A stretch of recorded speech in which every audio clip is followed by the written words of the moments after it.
हाँ जी, कैसे हैं आप लोग। मैं Manoj Kumar Bansal from the chemistry वाले सर स्वागत करता हूं आपका मेरे इस चैनल पर, जिसमें वन शॉट लगातार आपको मिल रहे हैं। केमिस्ट्री वाले सर ऐप आपने डाउनलोड किए हैं, 3200 से ऊपर डाउनलोड्स हो चुके हैं। थैंक यू इस प्यार के लिए। अब हम शुरू करने जा रहे हैं ऑर्गेनिक केमिस्ट्री के अंदर। चैप्टर का नाम है हाइड्रोकार्बन्स। हाइड्रोकार्बन्स आपको ये 11th क्लास में टॉपिक मिलेगा। हाइड्रोकार्बन्स क्या? हाइड्रोकार्बन्स का मतलब है वो ऑर्गेनिक कंपाउंड जिनमें कार्बन हाइड्रोजन दोनों हो। ऑर्गेनिक कंपाउंड्स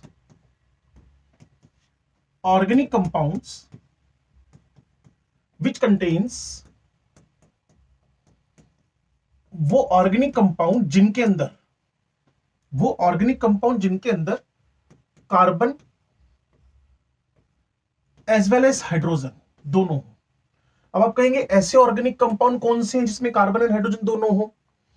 तो उस कैटेगरी में हमारे पास अगर हाइड्रोकार्बन्स को फर्दर क्लासिफाई कर रहे हैं तो एक तो आपके पास है एल्कीन्स, जिनका जनरल फॉर्मूला CnH2n+2 है।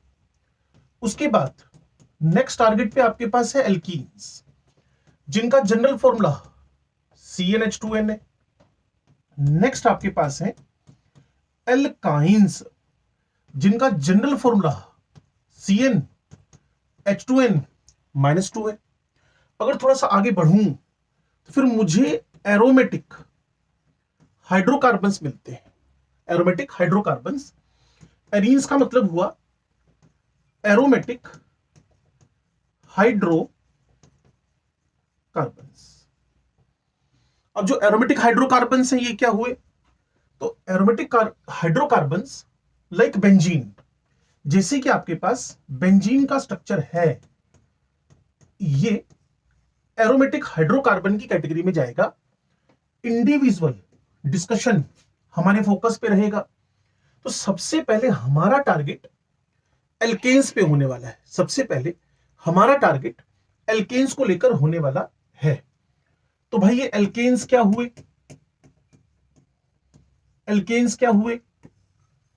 एल्केन्स अगर आप जनरल फॉर्मूले की तरफ बढ़ रहे हैं, तो इसका जो जनरल फॉर्मूला होगा वो होगा CnH2n+2। एल्केन्स की जो पहली खासियत हुई उसका जनरल फॉर्मूला हुआ CnH2n+2। दूसरी बात, alkanes are the saturated hydrocarbons. Alkanes saturated hydrocarbons हैं। Alkanes are saturated hydrocarbons. Saturated hydrocarbon से क्या मतलब हुआ? वो हाइड्रोकार्बन्स जिनमें ओनली हाइड्रोकार्बन्स, सैचुरेटेड का मतलब ये थोड़ी है कि इनको भूख प्यास नहीं लगी हुई। सैचुरेटेड का मतलब है इनको फर्दर इलेक्ट्रॉन्स की नीड नहीं है। Only sigma bonds are present. Only sigma bonds are present, जिसके अंदर सिर्फ और सिर्फ सिग्मा बोन्ड्स या ओनली सिंगल बोन्ड्स अगर आपको मिले तो आप उनको सैचुरेटेड कहने वाले हो। अब सैचुरेटेड होने की वजह से इनकी जो रिएक्टिविटी है, सैचुरेटेड होने की वजह से इनकी जो रिएक्टिविटी है बहुत कम है। तो due to saturation, due to all single और सिग्मा बॉन्ड्स, ये जो एल्केन्स हैं, इन्हीं एल्केन्स को हम लोगों ने एक नाम और दे दिया है, those are known as paraffins. Paraffins आप कहोगे सर ये पैराफिन्स क्या है? कभी आपने जनरल एक वर्ड सुना हो पैराफिन वैक्स? आपने जनरल वर्ड सुना हो पैराफिन वैक्स? तो पैराफिन वर्ड का लिटरल मीन जो हुआ, पैराफिन का जो लिटरल मीन हुआ, पैरा मतलब क्या? लेस, और एफिनिस मतलब क्या? रिएक्टिव। जो कम रिएक्टिव हों उनको आपने क्या बोल देना? पैराफिन्स। जो कम रिएक्टिव हों उनको आपने बोल देना पैराफिन्स। इवन कुछ बुक्स लिखती हैं कि अगर एल्केन्स को हम रूम टेम्परेचर पर अगर हम एल्केन्स को रूम टेम्परेचर पर किसी भी स्ट्रोंग ऑक्सीडाइजिंग एजेंट के टच में रखें, स्ट्रोंग रिड्यूसिंग एजेंट के टच में रखें, स्ट्रोंग एसिड के टच में रखें, स्ट्रोंग बेस के टच में रखें, तो चाहे आप इनमें से कोई भी कंडीशन रूम टेम्परेचर पर एल्केन्स को दे दें, एल्केन्स रिएक्शन नहीं करेंगे, एल्केन्स रिएक्शन नहीं करेंगे। तो कुल मिला के मेरा कहना क्या है, पैरम एफिनिस का मतलब हुआ लेस रिएक्टिव। एल्केन्स पैराफिन्स क्यों है? Why the alkanes are paraffins? Alkanes इसलिए पैराफिन्स है क्योंकि इसमें सारे के सारे सिंगल और सिग्मा बॉन्ड्स हैं। अब सारे के सारे सिंगल और सिग्मा बॉन्ड होंगे तो रिएक्शन करना कंपाउंड के लिए ज्यादा एनर्जी की डिमांड करेगा, और ज्यादा एनर्जी की डिमांड करेगा तो साफ सी बात है एल्केन्स को क्या होना पड़ेगा, less reactive. Under ordinary conditions अच्छा ऑक्सीडाइजिंग, अच्छा reducing agent, strong acid, strong base, alkanes पे रिएक्शन नहीं कर पा रहा। अब अगर मुझे अपनी डेली लाइफ में एल्केन्स के एग्जाम्पल सीखने हो, अगर मुझे अपनी डेली लाइफ में एल्केन्स के एग्जाम्पल सीखने हो, तो जब आप सुबह उठे, आपकी मम्मा ने आपको चाय बना के दी या दूध गर्म करके दिया, तो वो एलपीजी सिलेंडर, लिक्विड प्रोपेन या पेट्रोलियम गैस की बात हो रही है, ये एल्केन्स का ही एग्जाम्पल है। एलपीजी रेड कलर का सिलेंडर याद रखें, उसमें जो गैस भरी हुई है वो एलपीजी है। फिर आपको लगा कि आज थोड़ा सा सर्दी गर्मी ज्यादा है तो मुझे अपनी गाड़ी में नहीं जाना, आपने एक कैब बुलाई, कैब जिससे चल रही है वो आपके पास है सीएनजी या एलएनजी। अब ये सीएनजी एलएनजी क्या है भाई? कंप्रेस्ड नेचुरल गैस जिसको आप मीथेन बोलते हो, लिक्विफाइड नेचुरल गैस जिसको आप मीथेन बोलते हो, लिक्विफाइड नेचुरल गैस जिसको आप क्या बोल रहे हो, मीथेन बोल रहे हो। तो डेली लाइफ में मुझे एलपीजी, मुझे सीएनजी एलएनजी, अभी रुके, मान लीजिए सीएनजी वाली कैब ने आपको मना कर दिया, आपकी ड्राइव कैंसिल कर दी, आपकी ट्रिप कैंसिल कर दी, फिर आपने पापा को कहा कि आप हमें छोड़कर आए, तो आपके पापा के पास है पेट्रोल कार, जो पेट्रोल है, जो आपके पास पेट्रोल है बच्चे, वो पेट्रोल क्या है? वो पेट्रोल है आइसो ऑक्टेन। सब बातें आपसे करेंगे। वो पेट्रोल आपके पास है आइसो ऑक्टेन, वो जो पेट्रोल है आइसो ऑक्टेन, और आइसो ऑक्टेन का जो स्ट्रक्चर है वो आइसो रूल्स का एक्सेप्शनल केस है। आइसो ऑक्टेन का स्ट्रक्चर जो है वो 2,2,4 ट्राई मिथाइल पेंटेन। ठीक है जी, ये आपके पास कौन हुआ? पेट्रोल हुआ। ठीक है जी। सिमिलरली अगर पेट्रोल कार ना हो तो फिर आपके पास डीजल कार होगी। क्लियर? आसपास में कभी गली मोहल्ले में चलें तो आपने देखा होगा कुछ लोग कैरोसिन को यूज करते हैं। तो जितने भी एलपीजी, सीएनजी, एलएनजी, आइसोक्टेन मतलब पेट्रोल जिसको गैसोलीन बोलते हो, डीजल, ये सब क्या है? This all are the alkanes. ये सारे के सारे एल्केन्स हैं। LPG, CNG, LNG, petrol, diesel, kerosene, ये सब एल्केन्स हैं। तो कुल मिलाकर डेली लाइफ में सुबह से लेकर शाम तक अगर मैं सिर्फ एल्केन हाइड्रोकार्बन की बात करूं तो ये आपके सामने एग्जांपल है। जब मैं एल्कीन में जाऊंगा तो वहां भी आपसे ऐसी बातें करूंगा।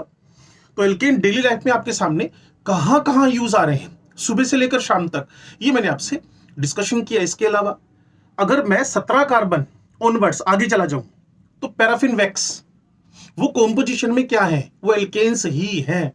Paraffin wax nature wise alkanes ही है, वैक्सी सॉलिड। कुल मिलाकर एल्केन्स डेली लाइफ में इन जगहों पे आपके रूटीन टच में आ रहे हैं।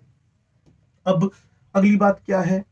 जब किसी एल्केन को आप लिख लो तो हमारी ऑर्गेनिक केमिस्ट्री का एक फ्रेम होता है। हमारी ऑर्गेनिक केमिस्ट्री का एक फ्रेम होता है कि हम क्या करेंगे, सिस्टमेटिकली चीजों को स्टडी करेंगे। तो हमारा जो अगला टास्क एल्केन्स में होता है वो होता है आपके पास नोमेनक्लेचर। नोमेनक्लेचर का अलग से वीडियो अवेलेबल है, तो इस चीज से हम यहां डिस्कशन से बच सकते हैं। नोमेनक्लेचर के बाद अगला डिस्कशन होता है आइसोमेरिज्म का। एल्केन्स की खासियत कि एल्केन्स में सारे सिंगल बॉन्ड थे, तो इसका जो डबल बॉन्ड इक्विवेलेंट है, इसका जो डबल बॉन्ड इक्विवेलेंट है, वो जो डबल बॉन्ड इक्विवेलेंट है बच्चे, वो इसका 0 है। इसमें जो डिग्री ऑफ अनसैचुरेशन है डी यू वो इसका 0 है। इस वजह से स्ट्रक्चरल में सिर्फ 2 टाइप की आइसोमरिज्म इसमें मिलेगी आपको, chain as well as positional, सिर्फ 2 टाइप की।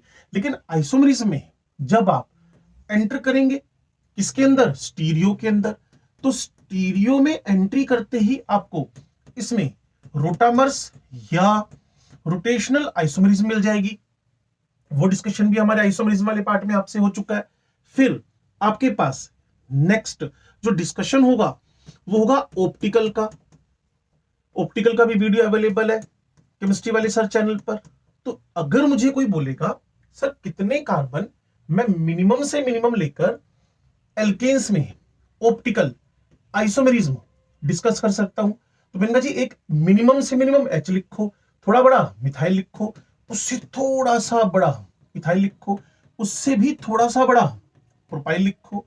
जब आप चेक करेंगे तो 1 2 3 4 5 एंड 2 7 कार्बन मिनिमम से मैं इसमें कायरल कार्बन बनाकर आ गया हूं। अगर कोई हल्की फुल्की इंफॉर्मेशन कायरलिटी की ऑप्टिकल आइसोमेरिज्म की रख रहा है तो अच्छी बात है, मैं तो जो बोल रहा हूं उसको सुन लो। क्या कि अगर किसी ओपन चेन में sp3 हाइब्रिड कार्बन पर sp3 हाइब्रिड कार्बन पर sp3 हाइब्रिड कार्बन पर सारे के सारे ग्रुप्स हाइड्रोजन हुआ, मिथाइल हुआ, प्रोपाइल हुआ, मिथाइल हुआ, सारे के सारे ग्रुप अगर अलग अलग मिल जाएं तो उसको बोलते हैं हम लोग कायरल कार्बन। तो मिनिमम 7 कार्बन होने से, मिनिमम 7 कार्बन होने से मैं एल्केन्स के अंदर ऑप्टिकल आइसोमेरिज्म की शुरुआत कर सकता हूं। लेकिन रोटेशनल मिनिमम 2 ही कार्बन से, जे मेंस तक सिर्फ रोटेशनल आइसोमेरिज्म में इथेन ही हमारे सिलेबस का पार्ट है। लेकिन मैंने ब्यूटेन भी कवर किया हुआ, साइक्लोहेक्सेन भी कवर किया हुआ है, सारा सारा डिस्कशन हमारे केमिस्ट्री वाले सर यूट्यूब चैनल पर अवेलेबल है। तो जब इतना डिस्कशन हो जाए, नोमेनक्लेचर की बात हो जाए, आइसोमेरिज्म की बात हो जाए, तो अब बच्चों को क्या करना चाहिए, तो बच्चों का जो अगला टास्क है वो है किसी भी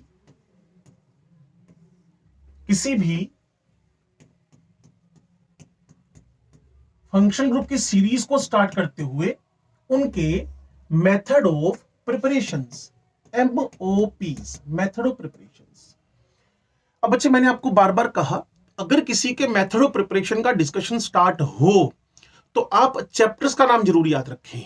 आप चैप्टर्स का नाम जरूर याद रखें। तो जो पहला चैप्टर आपके पास है मेथड ऑफ प्रिपरेशंस में, जो मेथड ऑफ प्रिपरेशंस में आपका पहला चैप्टर है वो है एल्काइंस। क्या बोलते हैं उसको आप, फ्रॉम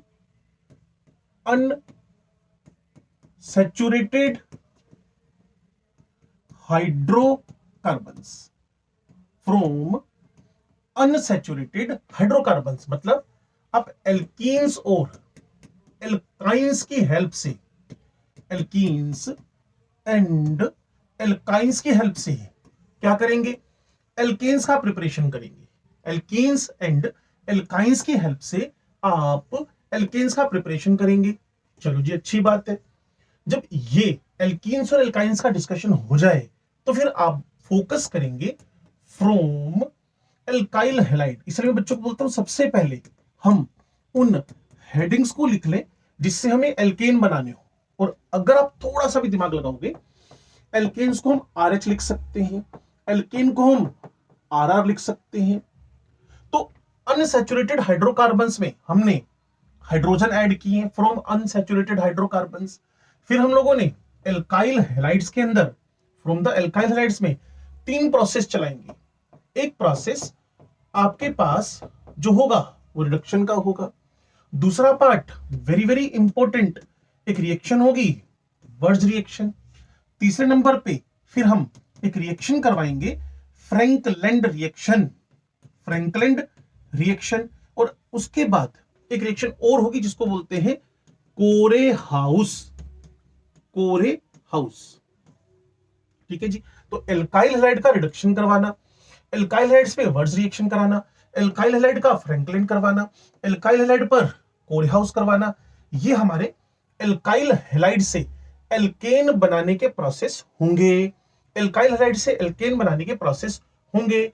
नंबर 3 पे जैसे मूव करोगे, नंबर 3 पे जैसे मूव करोगे तो एल्काइल हैलाइड के बाद एल्कोहल्स, फिर एल्डिहाइड्स, फिर कीटोन्स, फिर ऑर्गेनिक केमिस्ट्री के ऑर्गेनिक एसिड्स। इन सब का क्या करवाने वाले हो, इन सब का करवाने वाले हो रिडक्शन। रिडक्शन के लिए कौन अवेलेबल है, सब बातें मैं करूंगा आपसे रेड पी एच आई की हेल्प से, रेड पी एच आई की हेल्प से हम इन सब का रिडक्शन करवाएंगे। तो चैप्टर के नाम लेते चले जाओ, एल्कीन्स का रिडक्शन, एल्काइल का, एल्काइंस का रिडक्शन, हाइड्रोजनेशन बोलते हो। एल्काइल हैलाइड का जनरल फॉर्मूला RClRx है, इसको निकालना पड़ेगा, यहां H या R लाना पड़ेगा। तो आपने इसको क्या बोला, very simple, reduction, verge reaction. अब एल्कोहल का OHCO, एल्डिहाइड्स का, कीटोन्स का CO, एसिड का COOH, इसमें H जोड़ने पड़ेंगे, उसको बोलते हैं red P H I, red P H I. ठीक हुई बात। अब फोर्थ नंबर पे चलते हैं जी, एल्कोहल, एल्डिहाइड, कीटोन, एसिड्स, इनका रिडक्शन करवाना in the presence of red P H I. अगर मैं अकेले RCOONA एसिड के सोडियम सोल्ट्स ले लूं, पोटेशियम सोल्ट ले लूं, तो दो मेथड फिर मैं निकलाएंगे। एक का नाम होगा डी कार्बोक्सिलेशन, दूसरा मेरे पास होएगा कोल्प्स इलेक्ट्रोलाइसिस, एक डिकार्बोक्सिलेशन, कोल्प्स इलेक्ट्रोलाइसिस। तो जैसे जैसे मैं आगे बढ़ूंगा पांचवें नंबर पर, जैसे जैसे मैं आगे बढ़ूंगा पांचवें नंबर पर मेरे पास प्रिपरेशन मेथड्स और ऐड होते चले जाएंगे।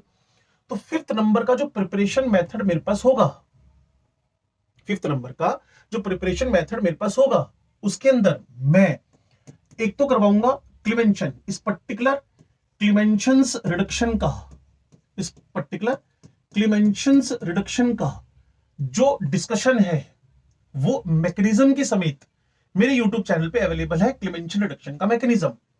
छठे नंबर पर आप एक रिएक्शन करवाएंगे Wolff KISCHNER, Wolff Kishner again reduction, Wolff Kishner reduction. ठीक होगी बात। जैसे आगे बढ़ोगे, after the decarboxylation, Kolbe's electrolysis and Clemmensen and Wolff Kishner, अगला जो टारगेट बनेगा वो होगा hydrolysis of the carbides, hydrolysis of the carbides. और कार्बाइड्स के बारे में आपको पहले भी बता चुका हूं, कार्बाइड्स का कोई भी एक जनरल फॉर्मूला नहीं है। अब कार्बाइड जो होंगे, किसी भी कार्बाइड का जैसे ही मैं हाइड्रोलाइसिस करता हूं तो हाइड्रोलाइसिस के बाद जो बना हुआ प्रोडक्ट है, हाइड्रोलाइसिस के बाद जो बना हुआ प्रोडक्ट है, उस प्रोडक्ट से मैं पता लगाता हूं कि ये किस टाइप का कार्बाइड है। मान लो मीथेन बन गया तो मैं बोल दूंगा ये एल्यूमिनियम मिथेनाइड है। मान लो इथाइन बन गया, मैं बोल दूंगा ये मेटल के साथ का इथाइनाइड है। प्रोपाइन बन गया, ये प्रोपाइनाइड है। तो जिस टाइप का भी प्रोडक्ट बनता है, hydrolysis of the carbides, hydrolysis of the carbides आप करने जा रहे हो, तो कुल मिलाकर ये सारे के सारे आपके पास सारे के सारे मेथड ऑफ प्रिपरेशन है, जिसमें अनसैचुरेटेड हाइड्रोकार्बन्स के बारे में हम सबसे पहले शुरू करने जा रहे हैं। और कोई इक्का दुक्का मेथड होगा, जैसे 8वें नंबर पे from the Grignard reagent, Grignard reagent, Grignard reagent की हेल्प से भी आप क्या करेंगे, एल्केन्स का प्रिपरेशन कर सकते हैं। कैसे, ये मैं आपको बताने वाला हूं। चलिए आगे बढ़ते हैं हम लोग। तो सबसे पहले जो मेथड उठाने जा रहे हैं, from unsaturated hydrocarbons from unsaturated hydrocarbons, जो इसका सबस्ट्रेट है, जो इसका सबस्ट्रेट है, वो सबस्ट्रेट आपके पास है एल्कीन्स, या फिर जो सबस्ट्रेट है वो है एल्काइंस। ठीक होगी बात? एल्कीन्स, एल्काइंस, इतनी बात आपके दिमाग में जा रही है। एल्कीन्स को आप सी डबल बॉन्ड सी इस तरीके से लिखेंगे और एल्काइंस को सी ट्रिपल इस तरीके से लिखेंगे। अब बच्चे को कहा जा रहा है रिएक्शन करवाओ। बच्चा कहते जी रिएक्शन किससे करवाऊं, रिएक्शन किससे करवाऊं? तो जब आपको एल्केन्स बनाने हो तो रिएक्शन आपको करवानी है हाइड्रोजन से। अब यहां हाइड्रोजन की बॉन्ड डिसोसिएशन एनर्जी जबरदस्त है, 436 किलोजूल पर मोल। अब मैं रिएक्शन कैसे करवाऊं? क्योंकि हाइड्रोजन का बॉन्ड डिसोसिएशन तो वेरी डिफिकल्ट है, हाइड्रोजन का बॉन्ड डिसोसिएशन वेरी डिफिकल्ट है। हाइड्रोजन का बॉन्ड मैं कैसे तोड़ू? तो जब हाइड्रोजन का बॉन्ड डिसोसिएशन डिफिकल्ट हो, हाइड्रोजन का बॉन्ड डिसोसिएशन डिफिकल्ट हो, तो फिर उसकी एक्टिविटी को, उसकी रिएक्टिविटी को बढ़ाने के लिए हमें कैटलिस्ट लाने पड़ते हैं। जो कैटलिस्ट मैं यहां आपको प्रोवाइड करने जा रहा हूं वो है निकल पीडीपीटी। वो आपके पास है निकल पीडीपीटी। निकल जो है वो 28 नंबर पे है, जो पैलेडियम है वो 46 नंबर पे है, जो पीटी है इट इज ऑन 78 नंबर। तो अब जानते किसी भी ग्रुप में ये सारे के सारे ग्रुप के भाई बद्दू हैं, ये सारे के सारे ग्रुप मेंबर्स हैं। और जो ग्रुप मेंबर्स है निकल पीडीपीटी, ये जो ग्रुप मेंबर्स है निकल पीडीपीटी, इनका जो रिएक्टिविटी का ऑर्डर है, इनकी जो रिएक्टिविटी का ऑर्डर है वो सेम है। निकल से ज्यादा पीडी रिएक्ट कर रहा है, पीडी से ज्यादा पीटी रिएक्टिव है। इसीलिए निकल को रिएक्शन करते हुए हाई टेम्परेचर की रिक्वायरमेंट है, पीडी को कम, थोड़ा सा कम टेम्परेचर चाहिए। और जब मैं प्लेटिनम पे आऊंगा तो ये कंपेरेटिवली लोएस्ट टेम्परेचर की डिमांड कर रहा है। अब बच्चे कहते हैं सर ऐसा क्यों हुआ? निकल पीडीपीटी में से पीटी की रिएक्टिविटी, पीटी की एक्टिविटी, पीटी का जो टेम्परेचर कंडीशन है वो लोअर क्यों हुई? तो उसका सिंपल सा जवाब आता है कि हमारी केमिस्ट्री में जितना सरफेस एरिया बढ़ेगा, जितना कैटलिस्ट का सरफेस एरिया बढ़ेगा, उतना उसकी रिएक्टिविटी, जितना सरफेस एरिया बढ़ेगा उतनी रिएक्टिविटी बढ़ेगी, जितना सरफेस एरिया बढ़ेगा उतनी रिएक्टिविटी बढ़ेगी। तो निकल पीडीपीटी में से जो प्लेटिनम है वो सबसे ज्यादा रिएक्टिव हुआ। ठीक है जी। टेम्परेचर की जो रेंज इसमें हम रख सकते हैं ना, जैसे कि मैं आपको बताऊं कि अगर मुझे यहां मिलता है प्रोपाइन, ठीक है, इस पे मैंने हाइड्रोजन मॉलिक्यूल ऐड किया तो ये मुझे देगा प्रोपीन। प्रोपीन पे फर्दर जो मैं मॉलिक्यूल ऑफ हाइड्रोजन ऐड करूंगा वो मुझे देगा ये ethyne, ethene and ethane finally. ठीक है। अब जो बात मैंने आपसे बोलनी है वो क्या कि टेम्परेचर की जो रेंज है, टेम्परेचर की जो रेंज है मेरे पास, वो टेम्परेचर रेंज अप्रोक्सीमेट, जैसे कि मैं अगर प्लेटिनम टाइप से लेके चलूं तो थोड़ा कम टेम्परेचर से काम चल जाएगा। अगर मैं निकल टाइप से लेकर चलूं तो टेम्परेचर 40-50 डिग्री मुझे ज्यादा लेना पड़ेगा। हाँ, एक जरूर हो सकता है, अगर मैं निकल का कोई ऑल्टरनेट तैयार करना चाहता हूं कि मैं रिएक्शन चाहता हूं कि कम टेम्परेचर पे हो जाए, निकल का ऑल्टरनेट तैयार करना चाहता हूं, तो वो मेरे पास है रेने निकल। वो मेरे पास है रेने निकल। रहने दे निकल नहीं बेटा, रेने निकल। अब ये रेने निकल क्या? एक्चुअली में ये निकल एल्यूमिनियम अलॉय है, निकल एल्यूमिनियम अलॉय है। ठीक होगी बात? जिसको आपने NaOH से ट्रीटमेंट किया हुआ है। अब NaOH से ट्रीटमेंट करने की वजह से निकल की जो आपके पास एक्टिवनेस है वो बढ़ गई, और जब निकल की एक्टिवनेस बढ़ गई है, ठीक होगी बात, तो अब आप रेने निकल को लो टेम्परेचर पर भी रिएक्ट करवा सकते हो with the triple double single, triple double single. तो कुल मिलाकर ये हुआ। अनसैचुरेटेड हाइड्रोकार्बन्स को saturated hydrocarbon mean triple to double to single alkane में कन्वर्ट करने का फिनोमिनन। ठीक होगी बात। हाँ, एक बात और है, वो अगर मैं साइक्लो एल्केन्स को भी यहां हाइड्रोजनेशन के टारगेट पे ले लूं, साइक्लो एल्केन्स को आप जानते हैं जो साइक्लोप्रोपेन है वो हाईली रिएक्टिव है। And why the cyclopropane is highly reactive, आप में से मैक्सिमम बच्चे जानते हैं, that is a ring strain. ठीक होगी बात। उसके बाद जो साइक्लो ब्यूटेन है उसकी रिएक्टिविटी थोड़ी सी कम है, ठीक है, ये हाईएस्ट रिएक्टिव है। उसके बाद साइक्लोपेंटेन उससे कम रिएक्टिव है, और सबसे कम रिएक्टिव आपके पास है साइक्लोहेक्सेन। ठीक है जी। अब सोचो कि इनका जो फॉर्मूला है वो C3H6 C4H8 C5H10, ठीक हो गया, C6H12। अगर मैं इनमें हाइड्रोजन ऐड करूं, तो ये भी एल्केन में चेंज हो जाएंगे। और एल्केन में चेंज होने की वजह क्या है?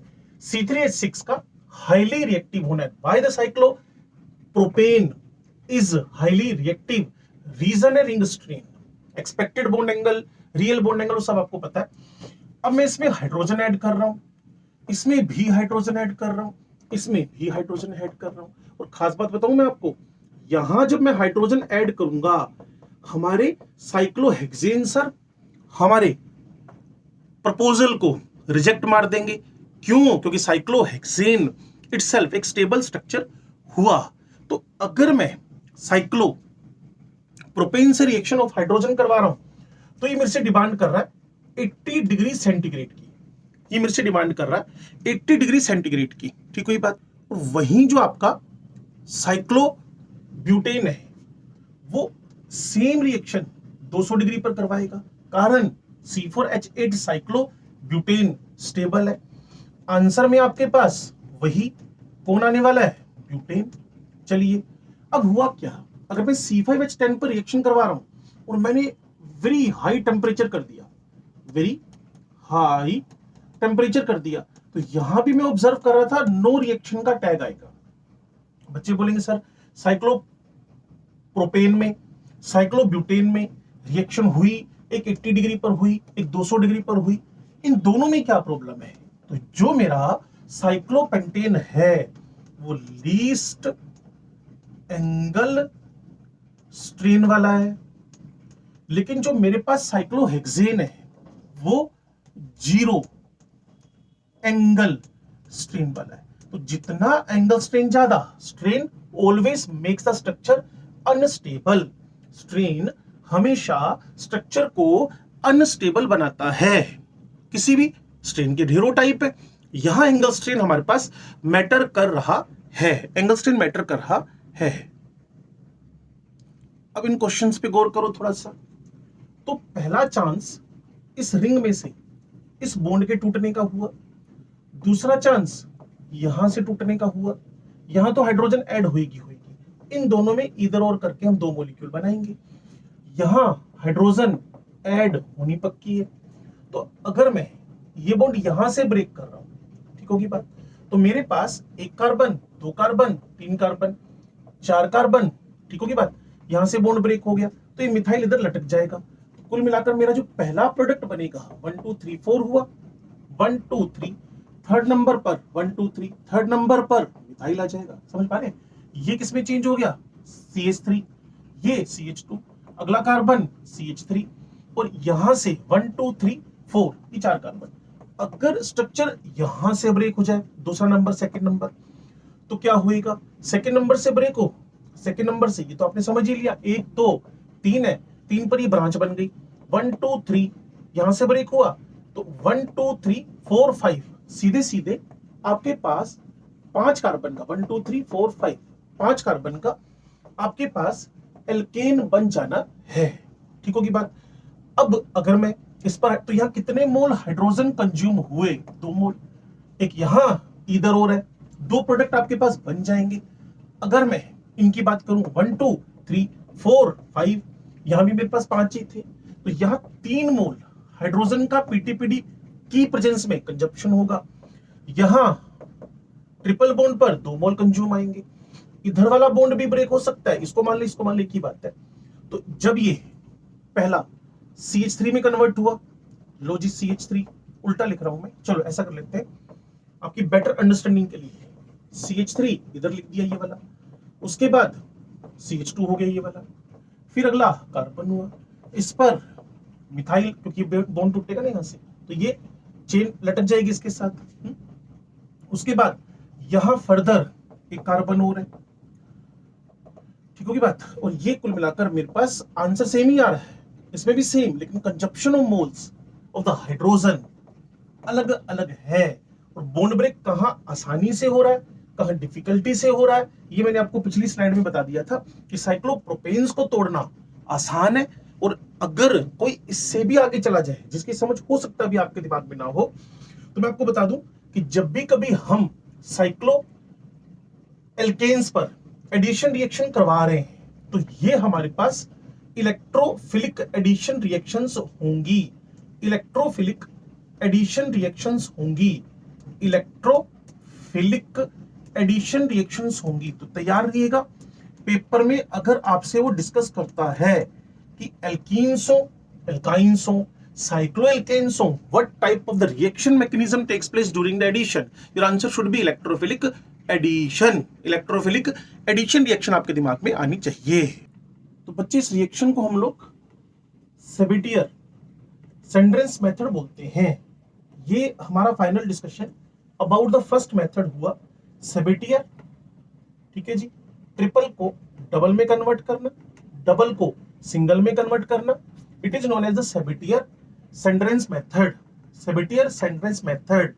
अब सबसे इंपॉर्टेंट बात जो इसमें हमारे दिमाग में आनी चाहिए कि जो इसमें मैकेनिज्म ओबे हो रही है, जो इसमें प्रोसेस ओबे हो रहा है, वो जो मेटल की सरफेस है, मेटल की सरफेस है, मेटल की सरफेस पर जो ट्रिपल बॉन्ड और हमारे पास जो हाइड्रोजन है, वो हाइड्रोजन का बॉन्ड वीक करने का काम करेगा, यहां का पाई बॉन्ड वीक करने का काम करेगा, कि ट्रिपल बॉन्ड को तोड़ना मुश्किल काम है। तो जो इसकी बॉन्ड डिसोसिएशन एनर्जी थी, वो ज्यादा होने की वजह से ये जो प्लेटिनम वगैरह है, इस बॉन्ड को वीक करने का काम करते हैं।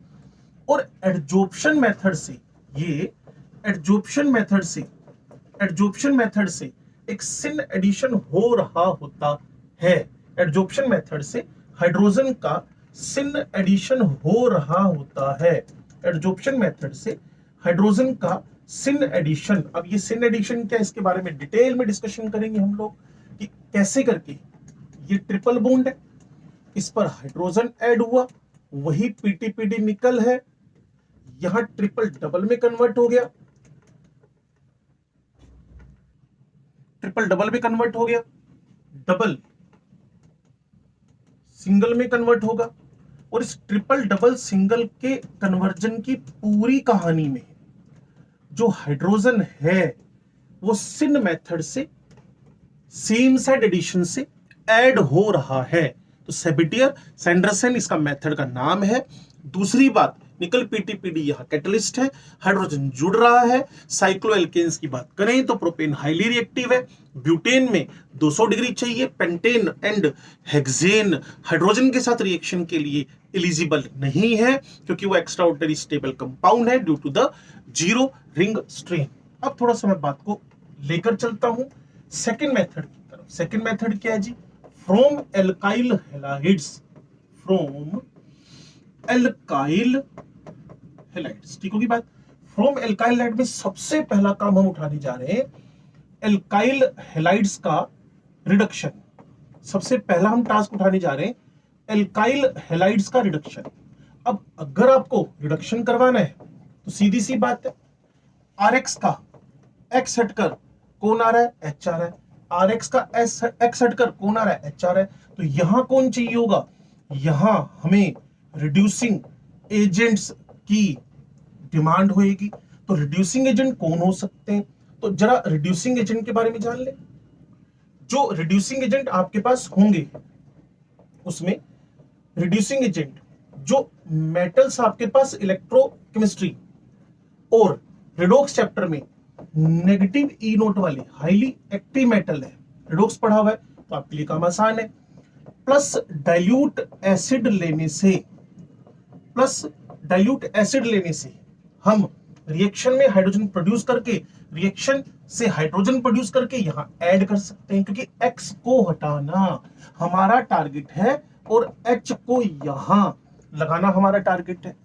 तो मेटल प्लस डाइल्यूट एसिड, इसके एग्जांपल में जिंक के साथ डाइल्यूट H2SO4 है, जिंक के साथ में dilute H2SO4, zinc copper couple ले लो, zinc copper couple with dilute HCl है, क्योंकि हाइड्रोजन आपको सिर्फ यहां 1 मोल की रिक्वायरमेंट है। Zinc copper couple dilute HCl हुआ, ठीक हुई बात। सिमिलर वे में हम यहां क्या कर सकते हैं, जिंक प्लस एसिटिक एसिड ले सकते हैं, जिंक एसिटिक एसिड ले सकते हैं, सोडियम इथेनॉल ले सकते हैं। कुल मिलाकर नेगेटिव इलेक्ट्रोड पोटेंशियल के मेटल्स ले लें, साथ में डाइल्यूट एसिड ले लें। ऐसे ही जिंक प्लस NaOH, अगर आपने थोड़ा सा भी पढ़ा हुआ है, चैप्टर का नाम हाइड्रोजन, तो वहां जो जिंक है उसके बारे में साफ लिखा है, डी ब्लॉक में भी लिखा हुआ है। 11वीं के हैं तो आपको थोड़ा सा चीज कम समझ में आएगी। जिंक एम्फोटेरिक मेटल है, it can react with NaOH। Zinc is the amphoteric metal, ये NaOH से रिएक्ट करके, ये NaOH से रिएक्ट करके हाइड्रोजन लिबरेट करता है और Na2 ZnO2 सोडियम जिंकेट बनाता है, और ये वाले हाइड्रोजन से हम एल्काइल हैलाइड को रिड्यूस कर सकते हैं, एल्काइल हैलाइड को रिड्यूस कर सकते हैं। तो मैं बड़ी सिंपल थीम बता रहा हूं आपको, मेटल वो लेना पड़ेगा जिसका ई नोट माइनस हो, प्लस डाइल्यूट एसिड लेकर चले, हाइड्रोजन लिबरेट होएगी, वो एल्काइल हैलाइड को रिड्यूस करने वाली है। चलो जी, अब मुझे इसमें और ऑप्शन चाहिए सेकंड, तो मैं लिथियम एल्यूमिनियम हाइड्राइड का नाम ले रहा हूं। सोलवेंट यहां ईथर ले लें। Sir lithium aluminium hydride is a very powerful reducing agent, very powerful reducing agent, very powerful reducing agent. लेकिन एक खास बात मैं आपको बता दूं, यहां आप टर्शरी एल्काइल हैलाइड को अवॉइड करें। अब बच्चा कारण तो पूछेगा, सर टर्शरी एल्काइल हैलाइड को अवॉइड करने के पीछे रीजन क्या है? टर्शरी एल्काइल हैलाइड्स, जब भी कोई हल्का फुल्का सा बेस भी मिल जाए तो वहां एलिमिनेशन रिएक्शन को फेवर करता है ड्यू टू हाई रिएक्टिविटी। तो जब आप कोई टर्शरी एल्काइल हैलाइड लेकर चलेंगे और लिथियम एल्यूमिनियम हाइड्राइड वहां अगर रिड्यूसिंग एजेंट आ गया, तो मेजर आंसर वहां आपके पास एल्कीन, ये आइसोब्यूटाइलिन का स्ट्रक्चर है, एल्कीन आ जाएगा।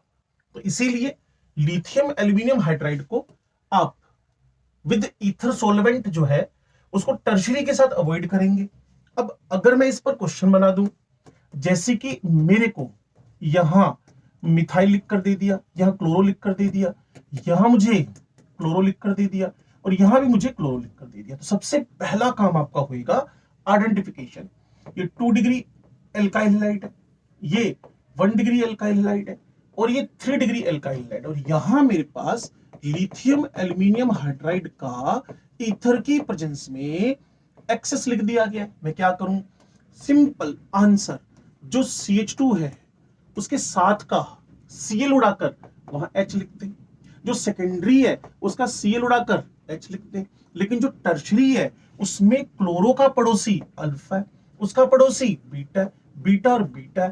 तो जो भी स्टेबल एल्कीन आपको बना के दे रहा हो वो एल्कीन बनाकर रहे। तो कुल मिलाकर मैसेज क्या था कि अगर टर्शरी हो, अगर आपके पास टर्शरी एल्काइल हैलाइड हो तो उनको आपने लिथियम एल्यूमिनियम हाइड्राइड के साथ में अवॉइड करना है। सर मैं अवॉइड कैसे करूं?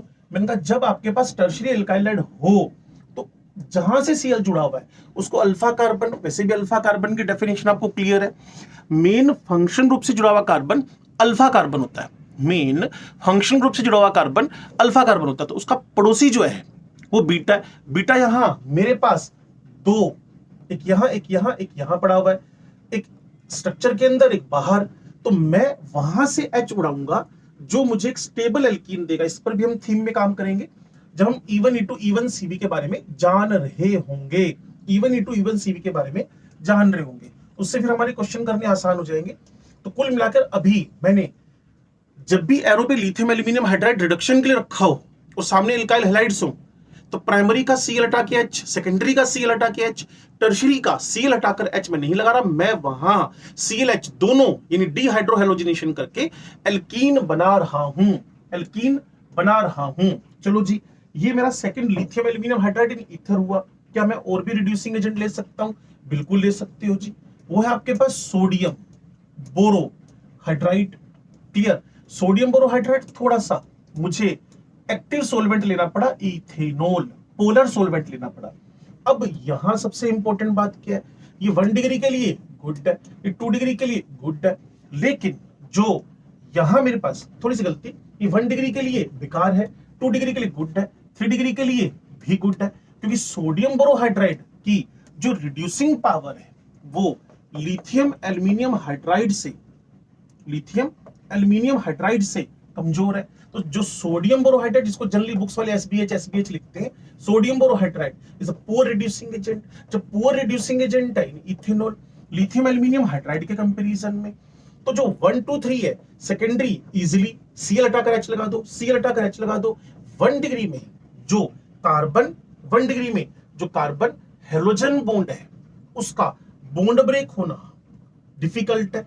तो कई बार हम सबस्ट्रेट जब एल्काइल हैलाइड लिख रहे हैं, रिएक्टिविटी ऑफ Rx, जब आपके पास R डिफरेंट हो, तो यूनिवर्सल ट्रुथ है 3 डिग्री का Rx बॉन्ड तोड़ना आसान है, 2 डिग्री का Rx बॉन्ड तोड़ना, 2 डिग्री का Rx बॉन्ड तोड़ना मुश्किल है, और 1 डिग्री का Rx बॉन्ड तोड़ना और भी मुश्किल है। जब ये फंडामेंटल आपके दिमाग में होगा तो आप आसानी से समझ जाएंगे कि एक माइल्ड रिड्यूसिंग एजेंट, एक माइल्ड रिड्यूसिंग एजेंट प्राइमरी को रिड्यूस नहीं कर पाएगा। सेम क्वेश्चन मैं रिपीट करता हूं, यहां मैंने प्राइमरी क्लोराइड लिखा, यहां मैंने सेकेंडरी क्लोराइड लिखा, यहां मैंने टर्शरी क्लोराइड लिखा, यहां मैंने टर्शरी क्लोराइड लिखा, सोडियम बोरोहाइड्राइड रिड्यूसिंग एजेंट लिख दिया, और इस जगह पे मेरे पास इथेनॉल सोलवेंट है क्योंकि इसकी एक्टिविटी थोड़ी कमजोर है, तो Cl हटकर H लगेगा, प्राइमरी था मुझे शक है, सेकेंडरी हटकर H लगेगा मुझे पूरी उम्मीद है, और मिथाइल के पड़ोस में Cl हट के H लगेगा मुझे पूरी उम्मीद है, क्योंकि पावरफुल नहीं है ना सोडियम बोरोहाइड्राइड। इसीलिए बार बार बता रहा हूं आपको कि अगर खुद बहुत ज्यादा रिएक्टिव हो जैसे टर्शरी, तो एरो पे माइल्ड रिड्यूसिंग एजेंट लेना। अगर आपके पास सोडियम बोरोहाइड्राइड जैसा खुद वीक हो तो प्राइमरी को अवॉइड करना। तो प्राइमरी एल्काइल हैलाइड वैसे के वैसे रह गया क्योंकि प्राइमरी पर सोडियम बोरोहाइड्राइड की रिएक्शन प्रॉपर्ली प्रोसीड नहीं कर पा रही है। तो जैसा मैंने पीछे बताया, टर्शरी सेकेंडरी प्राइमरी, अगर मुझे एल्काइल ग्रुप सेम मिल जाए तो RF की रिएक्टिविटी सबसे कम है, फिर RCl है, फिर RBr है, और सबसे तेज रिएक्ट करने वाला आ रही है। इवन कुछ बुक्स RF, और जब इनको कंपेयर करती हैं तो इसके साथ सोडियम बोरोहाइड्राइड लिखते हुए नो रिएक्शन का टैग लिख देती हैं। क्यों? एक तो इसकी BDE bond dissociation energy very high है, दूसरा जो मैं सोडियम बोरोहाइड्राइड रिड्यूसिंग एजेंट लेके चल रहा हूं ये एक माइल्ड रिड्यूसिंग एजेंट है। जब ये सारी बातें आपके पास इंफॉर्मेशन के फॉर्म में हो तो क्वेश्चन को अटेम्प्ट करते हुए सारा सिनेरियो दिमाग में बनाकर रखें। जितना अच्छी इमेजिनेशन आप बना पाएंगे कि सोडियम बोरोहाइड्राइड है, ये प्राइमरी के साथ रिएक्ट नहीं कर रहा, फ्लोरो अवॉइडेड रहता है, टर्शरी अगर आ जाए तो सोडियम बोरोहाइड्राइड जैसा माइल्ड उस एक्स को हटाकर H लगा देगा। जैसे ही मैं सोडियम बोरोहाइड्राइड हटाकर लिथियम एल्यूमिनियम हाइड्राइड लेके आ रहा हूं, रिएक्शन प्रॉपर्ली हमारे पास टर्शरी के साथ नहीं चलती है, प्राइमरी सेकेंडरी के साथ इजीली चलती है। लो जी, अब और रिड्यूसिंग एजेंट अब क्या लेके आ सकते हो, आपके मोस्ट फेवरेट पीटीपीडी निकल, इसमें कोई प्रिकॉशन नहीं है, बस यहाँ प्राइमरी सेकेंडरी टर्शियरी लिखना और उसको एल्केन में कन्वर्ट कर देना। उसके बाद अगर आप कंफ्यूज्ड हो किसको लेकर कि मैं लिथियम एल्यूमिनियम हाइड्राइड टर्शियरी के साथ अवॉइड कर रहा हूं और सोडियम बोरोहाइड्राइड प्राइमरी के साथ अवॉइड कर रहा हूं, तो इन दोनों के बीच की ताकत का ट्राइफिनाइल टिन हाइड्राइड है जो प्राइमरी सेकेंडरी टर्शियरी सबके लिए बेस्ट है, जो सबके लिए बेस्ट है। Triphenyl tin hydride is the best for all primary secondary tertiary alkyl halides. PTPD तो मैंने आपको बताया था बेस्ट है, ठीक है जी। तो कुल मिलाकर ये सब रिड्यूसिंग एजेंट लेकर आप reduction of the alkyl halide करवा सकते हो, ठीक है जी। एक और रिड्यूसिंग एजेंट हमारे दिमाग में आ रहा है, वो है red P and H I. 150 degree centigrade पे ये भाई साहब कमाल कर देंगे। प्राइमरी सेकेंडरी टर्शरी सारे के सारे जितने भी आपके पास एल्काइल हैलाइड्स हैं उनको रिड्यूस करके एल्केन्स में कन्वर्ट कर देंगे, ठीक है जी। जल्दी से हम समराइज फॉर्म में पढ़े इसको, देखो जी, अगर मैं रिड्यूसिंग एजेंट लेकर आता हूं कौन, मेटल जो E0 नेगेटिव वाला है विद डाइल्यूट एसिड, जैसे कि मैं आपको मैकेनिज्म बताता हूं, फिर आप ना एग्जैक्ट बात तक पहुंच पाएंगे कि एक्चुअल हमारे दिमाग में चल क्या रहा है। सुनो, जो आपके पास जिंक या HCl हो, एसिटिक एसिड हो, ठीक है, इनकी मैकेनिज्म के बारे में जानते हैं। देखो, जिंक का E0 नेगेटिव है, तो जिंक अपनी आदत से मजबूर है, जिंक ने इलेक्ट्रॉन को डोनेट करना ही करना है, क्योंकि जिंक अपने E0 के बिहाफ पे, आप में से मैक्सिमम बच्चे जानते हैं जिंक+2, जिंक का E0 जो है वो नेगेटिव 0.76 वोल्ट है, तो जिसका इतना कम E0 होएगा वो अच्छा रिड्यूसिंग एजेंट। जिंक अपनी आदत से मजबूर है, जिंक+2 इलेक्ट्रॉन डोनेट कर गया। अब थोड़ा सा हम एल्काइल हैलाइड की तरफ बढ़ते हैं जी, ये नेगेटिव है, यहां पॉजिटिव है। अगर स्टेप वाइज ये सारे के सारे इलेक्ट्रॉन हमारे आर पार्शियल पॉजिटिव चार्जेस पर वो एक्सेप्ट कर ले, तो एक्सेप्ट करने के बाद इसकी जो हालत होएगी वो कुछ ऐसी होएगी। हमारा कहां स्ट्रक्चर गुम हो गया, ये एक सेकंड रुको, लेके आता हूं वापस। अगर स्टेप वाइज ये इलेक्ट्रॉन आर एक्सेप्ट करे तो क्या हालत होएगी, आर नेगेटिव बनेगा और यहां जो आपके पास जिंक+2 है इन हैलाइड्स को क्या कर लेगा, एक्सेप्ट कर लेगा। अब जो हैलाइड टूट गया भाई, सिंपल बात है। और ये जो इलेक्ट्रॉन्स हैं ये एक्सेप्ट किसने किए, आर। एक्सेप्ट किसने, क्योंकि इसका लाइसिस तो होगा ही होगा। अब सुनिए, ये जो आर नेगेटिव है बच्चे, ये जो तुमने एसिटिक एसिड लिया है, HCl लिया है, ठीक है जी, उससे जो प्रोटॉन है वो एक्सेप्ट करेगा और क्या बन जाएगा, RH। हाँ, ये जरूर है, इससे पहले ये माना जाता था कि नेसेंट हाइड्रोजन शिफ्ट हो रही है, ठीक है, नेसेंट हाइड्रोजन शिफ्ट हो रही है, उससे एल्केन बनता है। लेकिन ये कॉन्सेप्ट अब नहीं चलता, जिंक अपना इलेक्ट्रॉन डोनेट करेगा ही करेगा एज यूजुअल, जैसा इसकी आदत है। E0 इसका -0.76 वोल्ट है। एल्काइल हैलाइड का बॉन्ड डिसोसिएशन होगा, ये इलेक्ट्रॉन एक्सेप्ट करके वो एनायन बनेगा, एनायन फिर जो दिए हुए एसिड्स हैं उससे प्रोटॉन एक्सेप्ट करके RH बना रहा है, ठीक है जी। अब थोड़ा सा इसकी प्रैक्टिस गेम खेल लेते हैं, जिससे कि हम एल्काइल हैलाइड के रिडक्शन को समझ जाए। देन आफ्टर हम मूव करेंगे किसके अंदर, इन द वर्ड्स रिएक्शन। इसको देखो अब आप, जिंक HCl, वही सेम मैकेनिज्म जो मैंने बताई थी, लिथियम एल्यूमिनियम हाइड्राइड, ठीक हो गया। TPH triphenyl tin hydride is eligible for all, red PHI तो है ही पावरफुल। अब इसको पहचानो, ये कैसा है, 1 डिग्री, 1 डिग्री है तो क्या होएगा, ये जो 1 डिग्री आपके पास Cl लगा हुआ है इसका रिडक्शन हो जाएगा। तो यहां से मैंने ये M वापस नोट कर लिया, 1 2 3 4, ठीक है। ये मिथाइल लगा मेरे पास, ये मिथाइल लगा, इसमें कोई चेंज आने वाला नहीं है। ये कार्बन मेरे पास ऐसा आ गया, और जो नेक्स्ट कार्बन मेरे पास है ये एसएच मिथाइल के फॉर्म में कंसीडर हो जाएगा। 1 2 3 4 और मिथाइल ऊपर लगा हुआ है।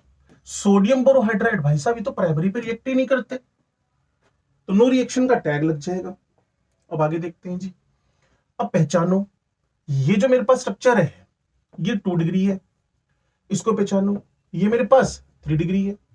जब मैं zinc HCl, zinc acetic acid, zinc sodium आपके पास प्रोपेनोइक एसिड एक्सेट्रा जो भी एसिड ले लूं, TPH triphenyl tin hydride is best for 1 2 3। Sodium borohydride clear is not best for 1 degree, तो भाई साहब 1 डिग्री तो कोई है ही नहीं। 2 डिग्री 3 डिग्री के लिए गुड है। रेड PHI तो स्मूथली सभी पे काम करता है, तो इस N को हम लिख लेते हैं जी, और सब जगहों पे उनके मिथाइल ग्रुप्स को अटैच कर देते हैं जी, और जो Cl है उसको हटाकर वहां हमने H लगा दिया है। अब टर्शरी पे चलते हैं, यहां कहीं भी उसने मुझे लिथियम एल्यूमिनियम हाइड्राइड दिया ही नहीं, तो मुझे कोई टेंशन वैसे भी नहीं हो रही है, तो मैंने इस N को रिपीटेटिव वे में लिख लिया।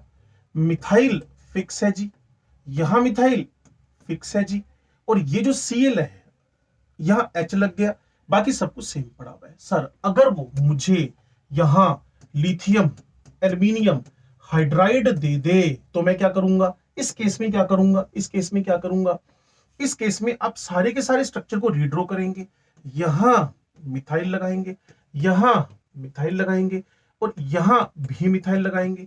उसके बाद काउंटिंग शुरू करेंगे, ये alpha carbon, beta carbon, beta carbon, beta carbon, भरे पड़े हैं बीटा, बीटा बीटा डैश, वैसे दोनों सेम ही है ये वाला, तो बीटा डैश बीटा डैश, ठीक हो गया। अब मैं उस जगह से H हटाऊंगा, तो लिथियम एल्यूमिनियम हाइड्राइड टर्शरी के लिए एल्कीन बनवाता है। लिथियम एल्यूमिनियम हाइड्राइड क्यों बनवाता है, ये mechanism E1 E2 E1 CB, E1 E2 E1 CB सारा जिक्र हमारे पास है, डिस्कशन हमारे पास है।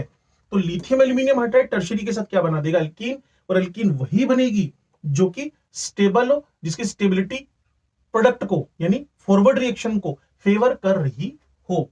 ऐसे क्वेश्चन पहले भी मैंने आपको दिए थे, तो कुल मिलाकर एक समरी बनाकर दिमाग में डाल लो। रिड्यूसिंग एजेंट जब भी होगा पहले क्या करोगे, एल्काइलेट लेंगे। एल्काइलेट का रिएक्टिविटी ऑर्डर क्या है सर, एक्स सेम है, मैंने कहा हाँ जी 3 to 1। सर एक्स हमारे पास अलग अलग है, आर सेम है, ठीक है ना, तो आयोडाइड सबसे फास्ट रिएक्ट करेगा। अच्छा जी, रिड्यूसिंग एजेंट कौन है, जिंक HCl है। रिएक्शन कैसे चल रहा है, कार्बन आयन बना, H+ जुड़ गया।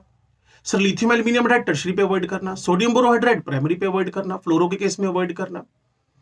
TPH good for all, triphenyl tin hydride is good for all. तो ये अगर आप काम करेंगे तो इजीली चीजों को समझ पाएंगे। तो अब हम इसके बाद जो टारगेट ले रहे हैं एल्काइल हैलाइड के केस में ही, वो है वर्ड्स रिएक्शन, वो हमारे पास है वर्ड्स रिएक्शन। फिर थर्ड आएगा फ्रैंकलैंड, ये हमारा एल्काइल हैलाइड से किसको बनाना हुआ, एल्केन्स को बनाना हुआ।